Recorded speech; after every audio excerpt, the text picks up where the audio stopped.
Because, ladies and gentlemen, What's gonna happen? here we go. Come with me. Come with me. Live from New York, from Rockefeller Plaza, surrounded by people from all over the world.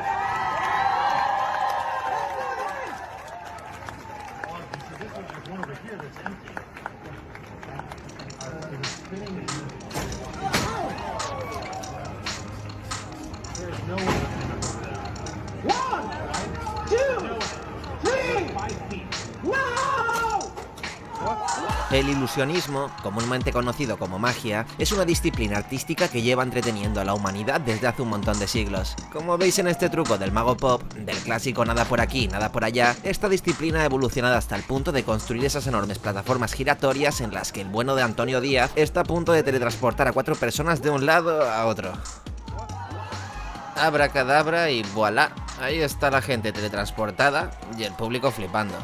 El origen de la magia casi se pierde en la noche de los tiempos. Muchos sitúan dicha génesis, o al menos su primer registro histórico, en el papiro Huéscar egipcio, que data del año 1600 a.C., y en el que se habla de un tal Diedi cuyo hit escénico era cortar en directo cabezas de animales y volverlas a unir. No sé hasta qué punto esto es ilusionismo o magia arcana egipcia, la verdad, porque en el mismo papiro se afirma que incluso el mismo faraón se inclinaba ante Diedi y no al revés.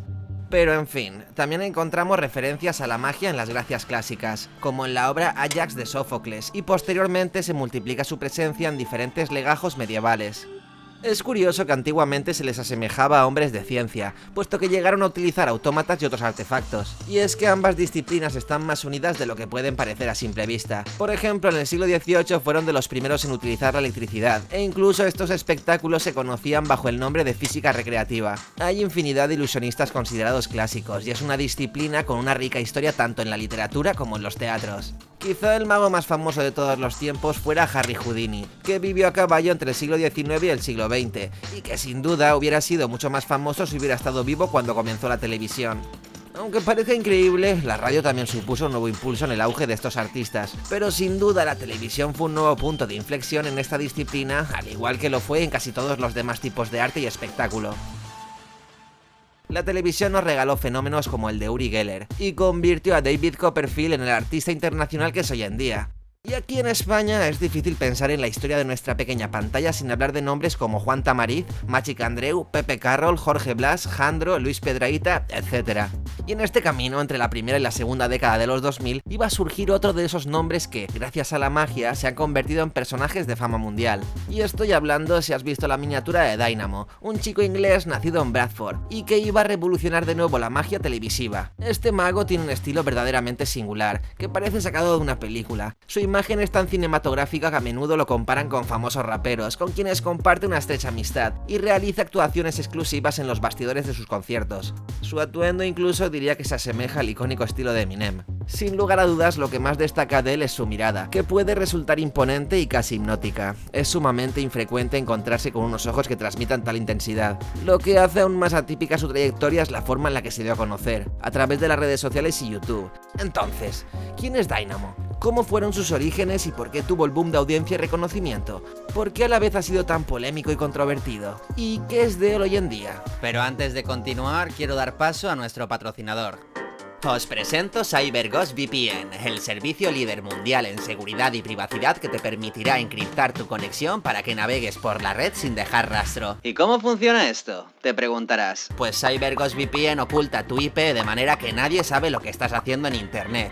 ¿Y quién vigila al vigilante? Pues aquí viene lo mejor. CyberGhost no sabe qué estás haciendo, ya que no almacena ni registra ninguno de los datos de sus clientes. Estate tranquilo, chico. Tienen más de 9.700 servidores situados en más de 90 países, por lo que siempre obtendrás una conexión VPN segura. ¿Pero queréis que os cuente lo realmente interesante? Agárrate.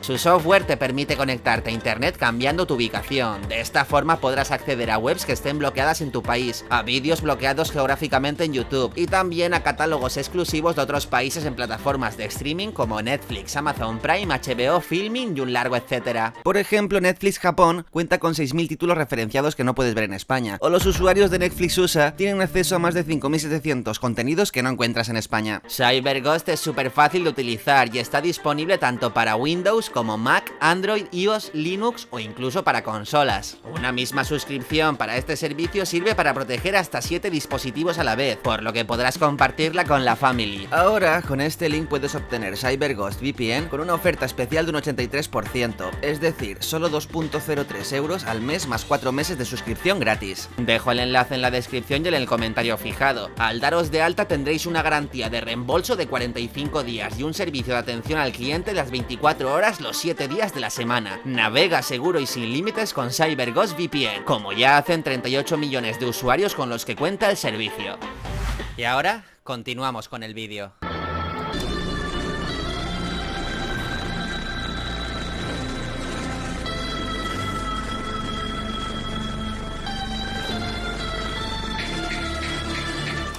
Cuando hemos hablado de que la televisión fue un punto de inflexión en la historia y el desarrollo de la magia, tenemos que tener en cuenta dos factores. Por un lado, y como resulta evidente, hay que tener en cuenta la difusión propia del medio. Ahora Internet y las plataformas han desbancado de alguna forma el liderazgo mediático de la televisión, pero durante un montón de años fue sin duda la televisión la reina de la difusión y la influencia social entre los demás medios como la radio o la prensa escrita. Y cuando nació y se fue desarrollando el medio, la magia y los ilusionistas, al igual que habían demostrado durante siglos en los teatros de todo el mundo, fueron un verdadero filón tanto para desarrollar formatos como para incluir este tipo de artistas en programas de todo tipo. Pero hay otro factor no menos importante, y es que, aunque resulte obvio decirlo, la televisión necesita cámaras. Todo lo que vemos en pantalla lo vemos a través de sus lentes y no solo eso, sino que son realizadores, productores y demás responsables detrás de las cámaras los que deciden qué se pone enfrente de dichas lentes. Esto a la hora de hacer magia es bastante relevante.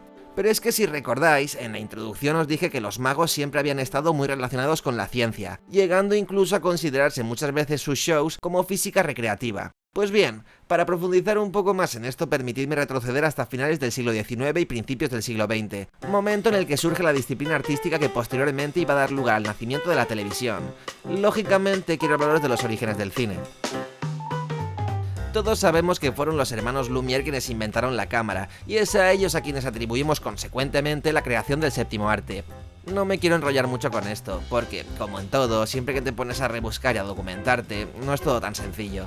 Si os interesa el tema de verdad, os tengo que volver a recomendar los podcasts de los inicios del cine del descampado. Nadie es tan bueno documentándose ni consigue además hacer tan entretenida dicha divulgación como Sergio. Seguid el podcast, seguidle en redes, seguidle en Twitch, y menos por la calle en todo lo que podáis. Os vais a hacer un favor. Por resumir muchísimo el tema, el desarrollo de un artilugio capaz de registrar imágenes en movimiento fue toda una carrera tecnológica en la que no solo estaban implicados los hermanos franceses. ¿Os suena un tal Thomas Alva Edison? Bueno, pues el bueno de Thomas también estuvo muy implicado en dicha competición por ser el primero. Edison era el rey de las patentes, y su importancia en el nacimiento del cine es al menos tan crucial como la de los propios Lumière. Porque alrededor de este nuevo arte no solo tenemos la cámara, también son importantes cosas como la película donde recogen las imágenes, los motores que mueven dicho celuloide o abren y cierran el obturador. Y luego además estaban los procesos de revelado, y también los del proyector en los que reproducir más tarde el resultado. En fin, escucharos los podcasts del descampado que vais a flipar bastante. A pesar de toda esta batalla, es cierto que fueron los Lumière los que digamos se llevaron el gato al agua y han acabado figurando como los padres del cine, pero esto también es de alguna manera una generalización bastante simplista. Ellos consiguieron su cámara, sí, pero es que eso queda muy lejos de decir que inventaron el cine. Igual que os acabo de hablar de que hay mucha tecnología implicada en los procesos, tú puedes tener una cámara, pero eso no te convierte automáticamente en cineasta. No sé, pensad en aspectos como los movimientos de cámara, el montaje, la puesta en escena, la integración de la música, los actores. El cine es un arte coral que prácticamente se nutre de todos los artes previos y no ha parado de evolucionar desde su nacimiento. Los Lumière, de hecho, aparte de como técnicos o científicos capaces de conseguir un artilugio que recoja imágenes en movimiento, deberían ser más bien considerados como documentalistas en lugar de como directores como Hitchcock, Spielberg o Fincher. Ellos simplemente plantaban su cámara en sitios y recogían lo que allí se producía. Ojo, que en ningún momento quiero con esto menospreciarlos. De hecho, sus proyecciones causaron un tremendo impacto en un público que nunca jamás había visto como era, por ejemplo, una barca que sale del puerto. Un impacto que además acabó trastocando los propios teatros, puesto que había un nuevo tipo de show que ver en ellos. Me estoy explicando, ¿verdad? Como digo, el desarrollo del cine va mucho más allá de la mera creación de la cámara, y en este camino alguien tan importante y crucial como los Lumière o Edison fueron, precisamente, los magos. Georges Méliès nació en 1861 en París. Era actor y director de teatro, además de haber demostrado siempre interés y habilidad también en el dibujo. Durante su estancia en Inglaterra, como no entendía bien el idioma y no podía ir tanto al teatro como le hubiese gustado, se convirtió en un asiduo del Egyptian Hall. Allí se encontraba cada noche el gran mago Jasper Maskelyne, y fue allí donde Méliès comenzó a cultivar su faceta como mago e ilusionista. En 1895, ya de vuelta en París, Méliès fue invitado a la primera proyección pública de cinematógrafo de los Lumière, y eso le voló la cabeza. En él, como vemos, se unen todos los aspectos relacionados con el teatro, la técnica y la mecánica y también el propio ilusionismo. Y como además era un avezado lector de Verne, enseguida imaginó un montón de nuevas posibilidades de lo que se podía conseguir usando la máquina de los Lumière. Esa unión de disciplinas fue clave en el desarrollo del propio cine. Méliès fue el primero en innovar en el uso de, digamos, efectos especiales. Popularizó técnicas como el stop trick. Se filma un objeto, apagas la cámara mientras sacas ese objeto del cuadro de plano y al volver a encenderla y grabar de nuevo, das la impresión de que ese objeto ha desaparecido mágicamente. También fue uno de los primeros cineastas en utilizar exposiciones múltiples, la cámara rápida, las disoluciones de imágenes y la película en colores. Además, fue también pionero en el uso de guiones gráficos y sobre todo, como era director de teatro, se dedicó a hacer sus representaciones, en lugar de frente al público, frente a una cámara dando lugar al desarrollo de la puesta en escena. Gracias a su habilidad para manipular y transformar la realidad a través de la cinematografía, nos ha regalado joyas del séptimo arte como Viaje a la Luna o Viaje a través de lo imposible, y se considera a Méliès como un mago del cine. Es muy diferente simplemente registrar como Tamariz o René Lavand hacen sus maravillosas técnicas de cartomagia frente a una cámara estática, que por ejemplo grabar una magia en un estudio o incluso por la calle. Y si os fijáis, en muchos shows o programas mágicos, durante el truco grabado se suele poner un disclaimer de que ni la grabación ni el montaje se han usado para favorecer el efecto mágico. Pero no nos engañemos tanto por la estrecha relación de los ilusionistas con la técnica, como por la importancia de uno de los suyos, el citado Georges Méliès, en el desarrollo del séptimo arte. Una cámara, ya sea de televisión o de cine, es casi por sí misma un truco de magia. ¿Y por qué os cuento todo esto? Y es que estoy deseando que lleguen los típicos de El vídeo empieza al minuto 8. Pues porque considero que siguiendo la vida y la obra de Dynamo es importante que lo recordemos y lo tengamos en cuenta, ya que su magia se ha forjado detrás de una lente. Y es que Stephen Fry nació y creció en las desfavorecidas urbanizaciones de Bradford, Inglaterra, a unos 20 minutos en autobús del centro de la ciudad. Estas urbanizaciones, enclavadas en la cima de una colina, se erguían como una colección de viviendas municipales de modesta estatura, envueltas en una atmósfera donde la delincuencia hacía estragos y los problemas de drogas eran moneda corriente. Su origen étnico era una mezcla de madre inglesa y padre de ascendencia pakistaní. Steven era el mayor de 4 hermanos en una familia con recursos limitados. Su padre era un hombre de mala vida, que se debatía entre la calle y la prisión, mientras que su madre trabajaba como peluquera. Esa condición lo convirtió en blanco de bullies y matones, que lo atacaban físicamente y lo humillaban frente a las multitudes, arrojándolo, según sus palabras, en contenedores de basura. Growing up, I was never one of like the big kids, which kind of made me an easy target. And one of the things that some of the guys used to do was pick me up, put me inside a bin and throw me down a hill. After a few weeks of going through this, my grandpa took me to one side and, he showed me some techniques to take away the bully strength. En medio de una situación familiar tumultuosa y buscando un camino diferente, Steven se fue de casa con 15 años. Encontró refugio con sus bisabuelos, quienes no solo lo acogieron, sino que también le brindaron la guía y el apoyo necesarios para forjar su camino. Fue su bisabuelo Ken, un veterano de la Segunda Guerra Mundial que había aprendido trucos de magia en la marina, el que compartió con un joven Steven los secretos iniciales de este arte. Uno de los trucos que le enseñó a su abuelo, que cuenta posteriormente Dynamo en sus programas, estaba diseñado para desconcertar a los matones más duros del colegio, un truco que hacía imposible que pudieras levantar a un escuálido Steven del suelo. Ese y otros trucos, como el de doblarse el meñique hasta lo insoportable, se convirtieron en una herramienta de autodefensa, ya que a medida que sus habilidades en la magia se desarrollaban, los rumores de que Stephen Fry tenía superpoderes empezaban a circular en su escuela. But then they kind of spread rumors around the school that, that I had superpowers. I told my grandpa about, these rumors and he just laughed them and we kind of played on them and built up, more crazy techniques. Aunque esto tenía un lado oscuro, también contribuía a hacer de él un chico solitario, lo cual le dejaba aún más tiempo para practicar sus trucos. I've been doing magic since I was about 11 years old, but it wasn't until I was, I'd say, 16, 17 where I really decided that I wanted to pursue this as a career. I wanted to do this for the rest of my life. Por si fuera poco, Frame sufre el llamado síndrome de Crohn, una dolencia del sistema digestivo que le postró en la cama de un hospital durante meses cuando tenía 15 años. Más tiempo en soledad para idear y perfeccionar sus habilidades. Su forma de cortar una baraja dividiéndola en varios montones sujetos en el aire con varios dedos, apoyándose incluso en la barbilla, es una de las muestras de esas horas de entrenamiento, estudio de libros y visionado de vídeos de magia. Cuando cumplió 19 años emprendió un fascinante viaje a través de los Estados Unidos con el propósito de seguir perfeccionando sus habilidades mágicas. Este viaje se lo pudo financiar gracias a una fuente de ingresos bastante inusual, su abuela. Ella vivía en Estados Unidos y era poseedora de 19 Golden Retrievers galardonados. Viajaba de exposición canina a exposición canina por todo Estados Unidos, y Steven se unió a ella en esta empresa. Este periplo lo llevó a explorar las encantadoras calles de Nueva Orleans y, por supuesto, a sumergirse en la mágica meca de Las Vegas. Al regresar a Bradford, Dynamo empezó trabajando como croupier en el casino local mientras obtenía su licencia de juego. Sin embargo, sus amigos tenían una pasión distinta, el hip hop, y solían filmarse a sí mismos rapeando y bailando breakdance. Fue en medio de esta convergencia de intereses que surgió una idea inusual pero brillante en la mente de Dynamo: crear una mixtape, pero no de música, sino una de magia. Este concepto poco convencional fue el punto de partida para su proyecto Underground Magic. Esta iniciativa le llevó a echarse a la calle, al londinense Covent Garden, a poner en práctica sus habilidades, sorprendiendo a la gente con lo que él llama micromagia. Esos trucos sencillos, en apariencia, como adivinar el dinero que llevas en el bolsillo o darle la vuelta a la mitad de un iPhone, responden su intención de hacer una magia sencilla y directa, que pueda ser entendida en cualquier parte del mundo o en cualquier situación. Dynamo también logró persuadir a celebridades de renombre como Chris Martin, Ian Brown y Snoop Dogg para que participaran en su proyecto. Rápidamente, este DVD casero se convirtió en un rotundo éxito, vendiendo 8000 copias en tan solo un mes. Debido al éxito del DVD, e impresionados por su talento, Channel 4 lo invitó a realizar sus primeras apariciones en programas icónicos como Richard and Judy. Posteriormente le encargaron un documental titulado Dynamo's State of Mind. En esta pieza audiovisual, de 1 hora de duración, continuó recorriendo el circuito mágico de Londres y regresó a sus humildes raíces de Delft Hill, en Bradford. So that bottle, yeah, it's got like that much drink in it. Is it gonna make all the drink disappear? Yeah. So now that's magic. I'm gonna try something different. You got any coins, like a 10 pence like that? Can I borrow that 10? Like, get rid of the £3 coins, we just use a 10, yeah? Hold the bottle there, yeah? Like, so you can see it all. Right. Right, I'm gonna take the 10p, yeah? And just...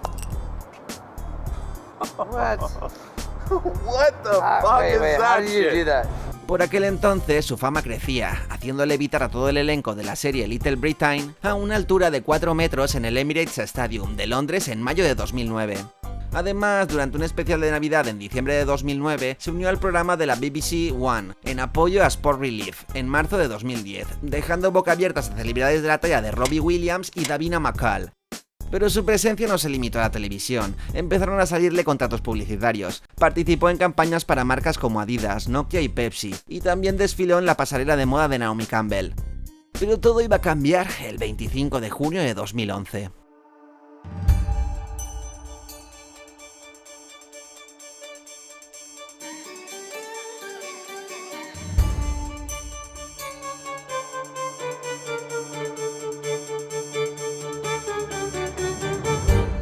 Dynamo fue fotografiado y grabado mientras caminaba sobre las aguas del río Támesis, frente al Palacio de Westminster, en Londres. La gente estaba desconcertada y pronto se volvió un vídeo viral. Pero en realidad era un movimiento de marketing. Este espectáculo fue la particular manera de darse publicidad y lanzar el programa Dynamo Magician Impossible, que contó con la participación de destacadas personalidades como Rio Ferdinand, Ian Brown, Noel Fielding, David Haye, Tini Tempa, Matt Horn, Travis Barker, entre otros. Este programa fue una serie de telerrealidad que se sumerge en la vida de Stephen Frame. Esta impactante producción fue llevada a cabo por Inner Circle Films, la productora del propio Dynamo, que había creado durante la filmación del anterior documental, en colaboración con Phil McIntyre Productions para UK TV, Universal Networks International.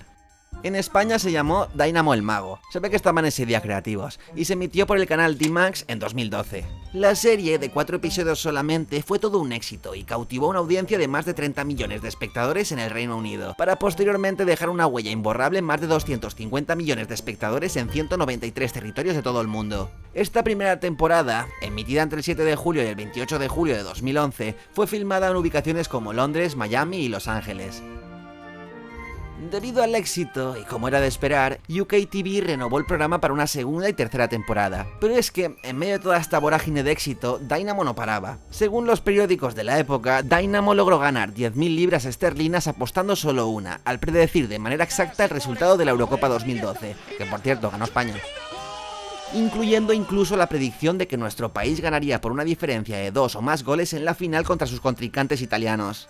El ilusionista, como os decía, colocó una apuesta de solo 1 libra en los resultados de las etapas eliminatorias del torneo, incluso anticipando que equipos avanzarían mediante penaltis. Luego selló el recibo de la apuesta en un sobre y lo entregó al equipo de producción de ITV.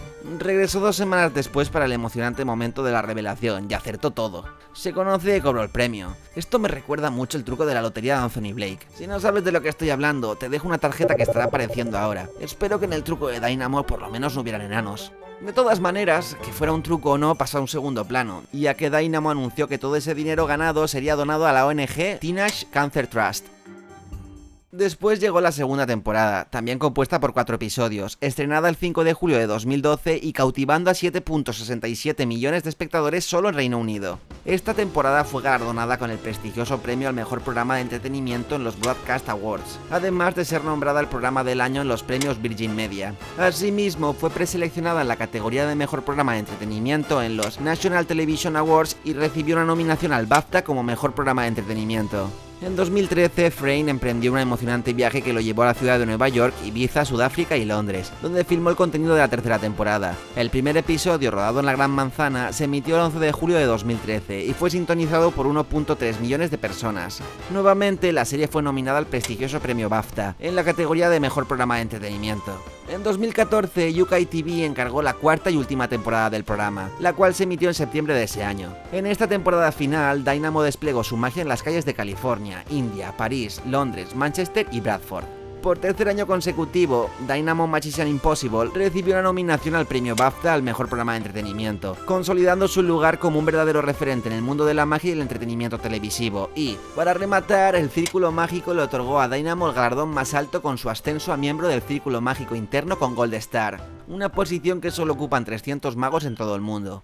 Tras el éxito de su serie de televisión nació el espectáculo Seeing is Believing, pasando de una modesta gira de 10 fechas a una gira mundial de casi 3 años de duración. Esta gira llenó estadios en 127 actuaciones con la asombrosa cifra de más de 750.000 entradas vendidas, consolidándolo como uno de los espectáculos de magia más importantes a nivel mundial.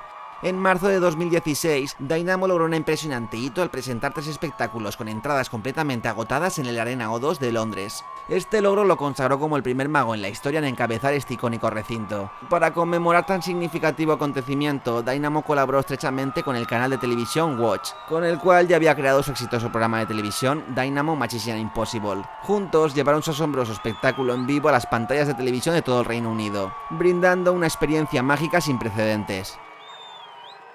Dynamo no solo ha reinventado la magia moderna para las nuevas generaciones, siguiendo la estela de figuras como Blaine en los años 90 y David Copperfield en los 80, sino que su enfoque en ilusiones a gran escala, caracterizadas por su sorpresa al no anunciarse previamente y por utilizar ubicaciones icónicas como telón de fondo, le ha permitido conectar de manera profunda con los millennials y revitalizar este género de una manera que no se había visto en décadas. En este punto, otra cosa que me gustaría destacar, analizando cómo hemos hecho la carrera de Dynamo, es que, tanto en él como en otros magos como Chris Angel, hubo tanto una evolución del, digamos, formato más clásico de magia en televisión con esa cámara callejera, como el propio carisma del mago.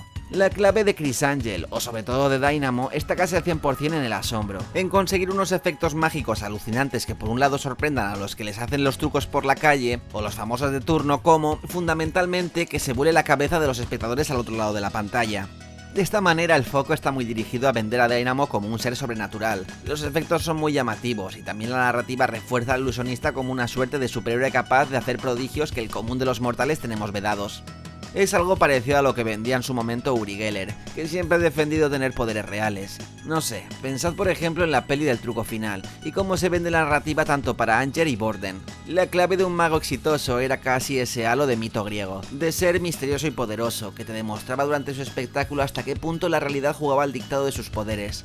Es como en todas las disciplinas, es algo pendular o cíclico, y si volvemos a fijarnos en otros magos televisivos como Tamariz, Pepe Carroll o el Mag Larry, veremos que durante un tiempo lo que se estilaba eran magos con un cariz más cómico. Aquí quería hacer un pequeño aparte en esta relación entre los cómicos, sobre todo los del stand-up y los magos. A priori, como hemos visto, podríamos pensar que puesto que muchas veces utilizan herramientas similares, deberían de haber prácticamente un sentimiento cercano al gremial, o como mínimo considerarse compañeros de profesión. Pero esto está muy lejos de ser así. Te voy a lanzar otra. Bueno, te voy a preguntar primero, ¿por qué existe esa rivalidad? Y yo creo que existe porque a lo mejor hace unos años los magos y muchos incluso magos, por así decirlo, magos cómicos, lo reventaron muy fuerte, en plan de igual no soy un mago increíble, pero me hago unos cuantos chistes, o igual no soy un cómico increíble, pero he aprendido 3 o 4 secretos de esos que crean la barrera y tiraban muy duro, lo petaban mucho. Es verdad que... ¿Habla de qué época hablas? ¿De...? Como principios de Paramount aquí en España, por ejemplo. ¿Y qué magos eran? En ese mundo reinaban...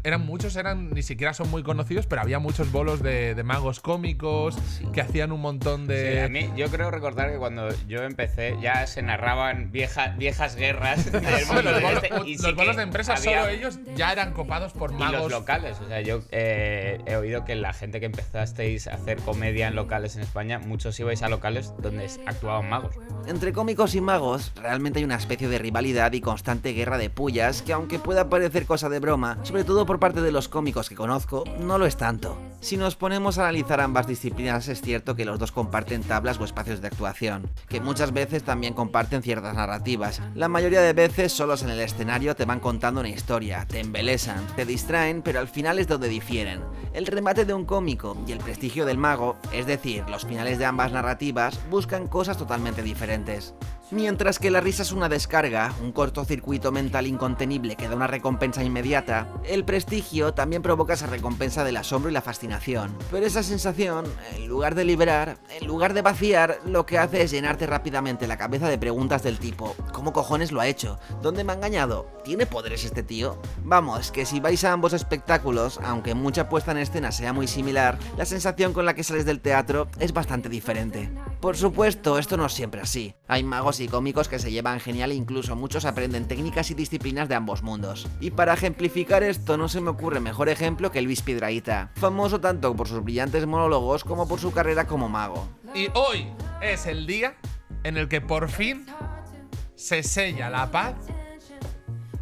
La paz entre de los dos pueblos. La paz de Westfalia, la paz entre dos pueblos hermanos, magos y cómicos. Un placer. Luis Piedrahita, ¿cómo estás? Muy bien. Pero sigamos con Dynamo, que, como decíamos, siempre supo compaginar muy bien su carrera televisiva con trabajos promocionales con marcas al más alto nivel. En el año 2015, Dynamo se asoció con Fiat para el lanzamiento del Fiat 500X. Según contó posteriormente el mago, para esta presentación pasó 3 años de meticuloso trabajo y preparación. Me imagino que se lo pagarían bien. En marzo de 2017, Dynamo colaboró con Betfair para llevar a cabo una iniciativa que involucra al equipo del FC Barcelona en una serie de técnicas de entrenamiento completamente no convencionales. Dynamo apareció junto a Luis Suárez, Jordi Alba, Gerard Piqué, Sergio Busquets y Sergi Roberto.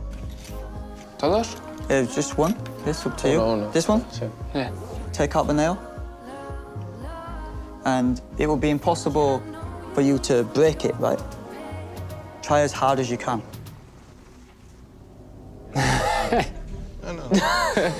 Es imposible, ¿no, tío? También ha publicado un par de libros que exploran su educación, su trayectoria personal, su profunda conexión con la magia y su perspectiva sobre este arte. En 2013 publicó su primer libro que se alzó como un éxito de ventas titulado Nothing is Impossible, My Story. En 2017 lanzó Dynamo, The Book of Secrets. Esta obra es una guía moderna de magia diseñada para principiantes, rica en ilustraciones que acompañan consejos, trucos y algunos de los secretos mejor guardados de Dynamo. Y es que en el misterioso mundo de la magia, donde la realidad y la ilusión se entrelazan, siempre han existido dos tipos de, digamos, público potencial. Aquellos que se dejan llevar por la magia y los escépticos empeñados en desentrañar sus secretos. Es un enfrentamiento que ha perdurado a lo largo de la historia de la magia, un duelo entre la maravilla y la búsqueda de respuestas lógicas. Y es que no sé si recordáis al mago enmascarado. Aquí en España lo echaron por Antena 3 en el 98 y 99. Parece mentira, se llamaba el programa. Y este programa provocó que la Asociación Nacional de Magos pusiese el grito en el cielo porque en dicho espacio se emitían imágenes del mago enmascarado, un producto original de la Fox americana de aquella época llamada Magic's Biggest Secrets, y que levantó ampollas en la comunidad mágica allí donde se emitió. Igualmente, Val Valentino, que era el nombre del mago enmascarado, se convirtió en toda una celebridad y un fenómeno mundial, al menos hasta que se quitó la máscara y ya nadie supo nada de él. La batalla entre la magia y la incredulidad ha sido una constante a lo largo de la historia, pero quizás sea precisamente esta tensión la que ha impulsado el desarrollo y la evolución de la magia a lo largo de los años. Por eso el famoso mago enmascarado fue, por un lado tan exitoso con ese público escéptico y curioso, como odiado y perseguido por los ilusionistas por levantar ese velo que siempre ha protegido sus secretos. Y lo siento, pero aquí tengo que hacer referencia a lo que os comentaba de Méliès y las cámaras, porque la gran polémica acompañada a Dynamo ha sido siempre esta. Podríamos decir que Dynamo, al menos en toda su faceta televisiva, nunca fue un mago del sentido tradicional, alguien que realiza sus trucos involucrando a un espectador que no conoce el resultado y reacciona de manera genuina, sino más bien un auténtico cineasta, un mago sí, pero de la puesta en escena y un artista de la cámara y el montaje. En las producciones de Dynamo y por lo que ha sido excusado y expuesto, todo está meticulosamente planificado para asombrar a la audiencia en casa. Pero siempre se ha rumoreado, y algún vídeo ha salido que exponía que tanto su público callejero como los famosos a los que asombraba eran cómplices. Si queremos ser rigurosos, en realidad Dynamo no está caminando sobre las aguas. Se encuentra en realidad sumergido unos cuantos centímetros. Lo lógico sería pensar que está caminando sobre alguna plataforma.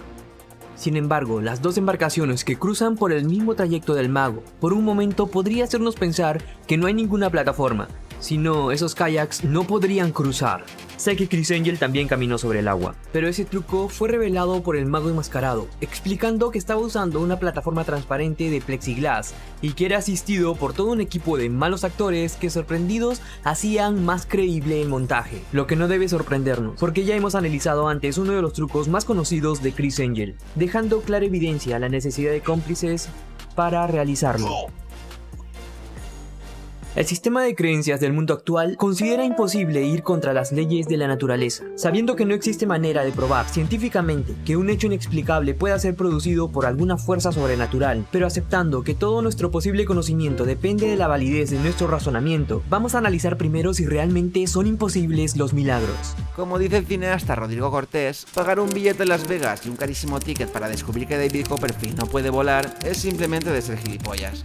David Copperfield simple y llanamente no tiene poderes, y si decides ir a verle, lo mejor es que vayas a disfrutar de un gran profesional que ha pasado toda su vida perfeccionando el arte de crear ilusiones que, por un momento, te hagan pensar que todos esos prodigios son reales. La magia es entretenimiento, ilusión pero también ciencia, pericia, ensayo y error. Y si aún así eres de esos que buscan ser más listos que nadie y demostrar constantemente que nadie puede engañarte, al menos deberías considerar la propia historia y desarrollo de cada truco como un reto apasionante por sí mismo. Podríamos equiparar las habilidades de un cartómago o de un prestidigitador a las de un deportista de élite, un freestyler campeón de la Red Bull o una gran bailarina, ya que hay en juego disciplinas que, aunque se guarden en secreto, lleva un montón de tiempo pulir, depurar y perfeccionar. Es cierto que la magia utiliza esa narrativa de lo arcano, lo misterioso o lo prodigioso, pero también lo hace en la literatura y el cine. De hecho, no sé si os suena lo que se conoce como suspensión de incredulidad, que define ese acto del espectador de apartar de forma voluntaria el sentido crítico a la hora de juzgar el realismo de lo que está viendo. Esto es importante no solo para disfrutar de Los Vengadores o del Señor de los Anillos, sino que casi forma parte de un contrato que como espectador firmas con la obra que vas a ver, si lo que pretendes es disfrutar. Bueno, esto quizá deberíamos acotarlo al ámbito de la ficción, sea del tipo que sea, y así se hace con las noticias o con un género como el documental es otra cosa. Por cierto, hablando de esto, os dejo una etiqueta de mi vídeo sobre el documental de Mario Biondo, donde profundizo más sobre las diferentes condiciones que deberían cumplir ese tipo de productos. Dicho esto, si no entiendes que los magos se circunscriben al ámbito de la ficción, pues ya tienes tú un problema. Ya sea porque ese afán de ser más listo que nadie, o porque a pesar de ser tan listo, te has dejado engañar por gente como Uri Geller, del que también tengo un par de vídeos en el canal y que no es precisamente bien recibido en la comunidad mágica, debido a su constante esfuerzo por afirmar la autenticidad de sus habilidades sobrenaturales. En el caso de Dynamo, me parece injusto que se le quite mérito porque se haya descubierto que sus producciones televisivas eran justamente eso, producciones de ficción con todo medido y controlado. Porque igual que es difícil hacer una buena película, también lo es falsear de manera creíble una joyería en la que vemos cómo la mano del mago es capaz de atravesar las vitrinas. Y no solo eso, creedme que saber entender el momento y concebir un producto que vuelva a hacer atractiva la magia y el ilusionismo no es tan fácil como parece. Y eso es solo mérito tanto de Dynamo como de los productores y guionistas implicados en dichos programas. Tampoco es fácil ser un chaval solitario y debilucho, con orígenes humildes de Bradford y conseguir a base de tu esfuerzo, dedicación y empeño llamar la atención de los directivos de televisión. Joder, eso lo intenta mucha gente y lo consiguen solo unos pocos. Y en el caso de Dynamo, además de que supo desde joven conseguir que la magia le ayudase con esos matones de su colegio, supo currárselo mucho grabando sus propios DVDs y haciéndose un nombre utilizando herramientas emergentes como YouTube. Quizá el gran secreto de la magia no sea otra que saber esconder o disimular ese enorme esfuerzo que cuesta sorprender y asombrar a los demás. Yo no os puedo hablar de cómo se hace un corte perfecto con una mano, y de cómo se consigue teletransportar a 4 personas de una plataforma giratoria a otra, pero lo que sí que os puedo garantizar es que levantar este canal de YouTube hasta el punto en el que estamos ahora implica tanto una cantidad ingente de trabajo y dedicación, como también cierto prodigio en que dentro de tanta oferta elijáis pasaros por aquí de vez en cuando a disfrutar de lo que hago. Como hemos visto, para conseguir que el cine se haya consolidado como el séptimo arte y siga siendo capaz de entretenernos, asombrarnos y emocionarnos, hacía falta una parte de técnica para inventar el camarógrafo, pero también un mago soñador capaz de imaginar nuevos límites y posibilidades. Así que no menospreciemos la ilusión. Si no eres capaz de cumplir tu parte del contrato abrazando la suspensión de la incredulidad, es problema tuyo, porque te garantizo que cuesta mucho entretener, y ya no digamos hacer creíble lo increíble. Así que todo mi respeto a los Lumière, pero también a Georges Méliès, toda mi admiración a Sófocles o Shakespeare, pero también a directores como Spielberg o Hitchcock. Por último, tengo que contaros que bucear en la biografía de Dynamo me ha hecho empatizar mucho con él. Desde pequeño ha tenido que lidiar con un montón de problemas reales, ha sido un chaval enfermo y acosado, y en estas imágenes de la BBC llamó mucho la atención por su aspecto. Yeah, it's going to be amazing. My live tour, Seeing is Believing, I wanted to bring it here a few years ago, but timing-wise you couldn't work it out, but I'm so happy we get to bring it here now. Está hinchado por un nuevo tratamiento de su enfermedad de Crohn, pero también pasó COVID y tuvo que ser aislado. En una de sus últimas entrevistas ha reconocido que encima ahora sufre artritis, lo cual para un mago que ha de tener las manos hábiles es toda una putada. Quizá ya no sea el gran Dynamo que asobró al mundo, ahora vive en Londres tranquilo y de vez en cuando reaparece en televisión, pero continúa trabajando con un fisioterapeuta y siguiendo muchos tratamientos para poder seguir ejerciendo su profesión, y que tanto tú como yo, cómodos en nuestra casa, volvamos a creer en la magia. Muchas gracias. Y agradecer a mis mecenas Juan Omeva, Amnesia, Xusco López, Íñigo Zenozuarte, Tamara A, Camelin479, Paimei, Miguel Busquets, Ignacio Moreno, Álvaro Talital, MyWave, os quiero.